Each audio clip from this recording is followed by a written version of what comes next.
there are certain MPs in the ruling party who may defect to him, in which case he could very soon be running the government. And he's made it plain that he wants to have you answer for all of the things you did while you were in power. Well, he's welcome to do that if he becomes the Prime Minister of Malaysia, but if he wins over members of the ruling party to his side, it is the Prime Minister, the present leader, who should be blamed, because he couldn't even get the loyalty of his own members. It wasn't the current Prime Minister who was in power when Anwar Ibrahim was savagely beaten during his time in detention. But savagely beaten? I know he was slapped and he had a black eye, which was very useful for election purpose. But well, you think he hit himself, maybe? I don't know what happened, but the IGP admitted that he assaulted Anwar, but that wasn't me, the IGP. How will you respond if Anwar Ibrahim comes to power and he, as he said on this program and elsewhere, that he wants a full and thorough public inquiry into all of your, Dr. Mahathir's misdeeds? How will you respond to that? Well, he is welcome to do so, but I hope that he finds people who are neutral, who are impartial, probably foreigners, because I don't trust the people that they put after people they don't like. Interesting you say you don't trust people who are currently or maybe in charge of any inquiry. Do you trust the integrity of the Malaysian judiciary? I do. At times I do, but Is that because you appointed the judges? I didn't appoint the judges. The judges were recommended by the Chief Justice, and my duty is to check whether he has any records or not, and after that he is presented to the king, who will then appoint the judge. Dr. Mahathir, you know as well as I do that the hottest political topic in Malaysia today is the state of the judiciary, the integrity of the judiciary, and a video has been playing in Malaysia for a long time now, which shows a top lawyer talking to a top judge going back to 2001, in which the lawyer says to the judge, believe me, in the end, all of the positions going all the way to the Supreme Court are fixed by the politicians, i.e. by you, who were the Prime Minister at the time, Dr. Mahathir. Did he say that? Did he mention my name? You mentioned your name. He said, this will be fixed. This goes through the political system. You ran the political system. I'm not so sure about that, but the fact is that this man had his video taken because they were intended to blackmail him. He happens to be my lawyer defending me at this moment for libel against Anwar. And this tape came from Anwar. Anwar had these things recorded in order to blackmail this lawyer. But the point is, the current government, led by Prime Minister Abdullah, who is nominally, or despite what you've said on this program, is of your party, Prime Minister Abdullah has now essentially apologized. He said, both to the Supreme Court Justice that you removed and to other judges that were suspended or removed during your time in power, he said sorry to them. He said that he wants to offer them monetary compensation. Fine, but it's a political move. Something, a man who is very unpopular at the moment, wanting to show that he is going to do something right. And that, Dr. Mahathir, is my point. The Malaysian people no longer want to live with the system you created. That's why Prime Minister Abdullah is essentially dismantling the system. No, he's not dismantling the system. He is making use of the system in a worse way. Nobody can say anything against him.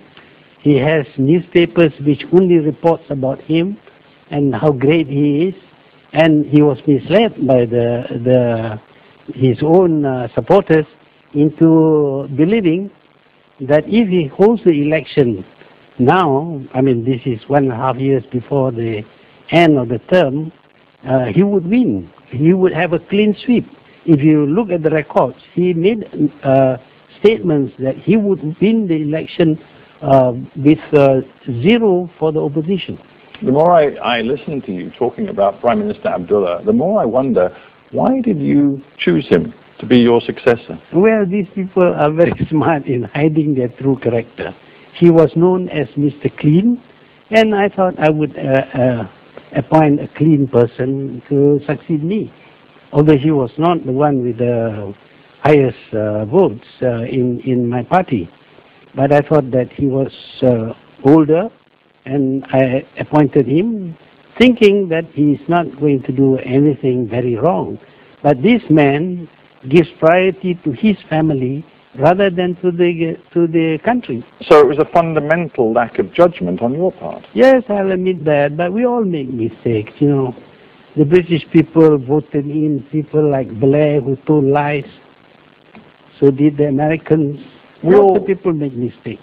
We all make mistakes, you say. Was it also a mistake for you to define yourself so clearly as anti-Western and anti-democratic, in the sense that the West understands democracy? No, that's the problem. I'm not anti-Western. I'm against the bad things that were done by the Western countries. You're not anti-Western, and yet in June '03, before you left office, you said Anglo-Saxon Europeans essentially are proponents, and I'm quoting here, proponents of war, sodomy, and genocide. Which is true. You must admit. But you're not anti-Western. I'm stating the fact. This is their character, and I will continue to say so. So when you come here you sit in the Hard Talk studio in the heart of London. You regard yourself, do you, as in one of the headquarters of war, sodomy, and genocide? Well, I come here, of course, expecting to be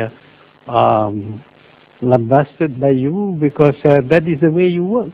Well, I'm not lambasting you at all. I'm trying to tease out whether you believe it was a mistake for you to use this sort of language, because you clearly cut yourself off from any sort of meaningful dialogue with the West when you use these words. The Europeans used to call us the lazy Malays, incompetent Malays, untrustworthy Malays. We couldn't say a thing about you. So when I was in a position to say what we think about you, and I said it, and you don't like it. And when you said it to us, you expect us to like it. We didn't like it, but we had no way of making our voices heard. I'm just wondering how you feel about democracy. Of course, in the world since 9/11, the United States and the coalition of partners led by the United Kingdom have talked a lot about spreading democracy. Do you believe in democracy? If you look at the history of the West, they come up with all kinds of ideologies. They use it for some time, and then they found it defective, and they drop it and start on another. One day they are going to forget about democracy, because in some countries, democracy actually ended up with anarchy, and there were practically no governments. It's not a system that can fit everybody. You must have a certain understanding of the limitations of democracy in order to make it work. Is that why you were not a Democrat? Why you, in the end, did behave like a dictator? Well, that is something that the West would like to say about me. I'm a dictator. Well, I'm just quoting your own words from 2002. You said it's good governance people need. You said feudal kings, even dictators, have provided and can provide that is very true. That is very true. So why disguise your real feelings? Why not just say to me, yes? The great civilizations of the past did not have democracy, and yet they became great. It's not necessary that the system will work for everybody. But if we have a bad leader, even the democratic system would fail. You must remember that it is a democratic country which dropped atom bombs, killing 200,000 people. How do you think the Malaysian public will respond to you saying, look, you know what, democracy isn't the best system, and in fact, dictatorship can often work better? I went through 5 elections, and I won all the elections with a 2/3 majority. Without a free press, locking up many of your opponents.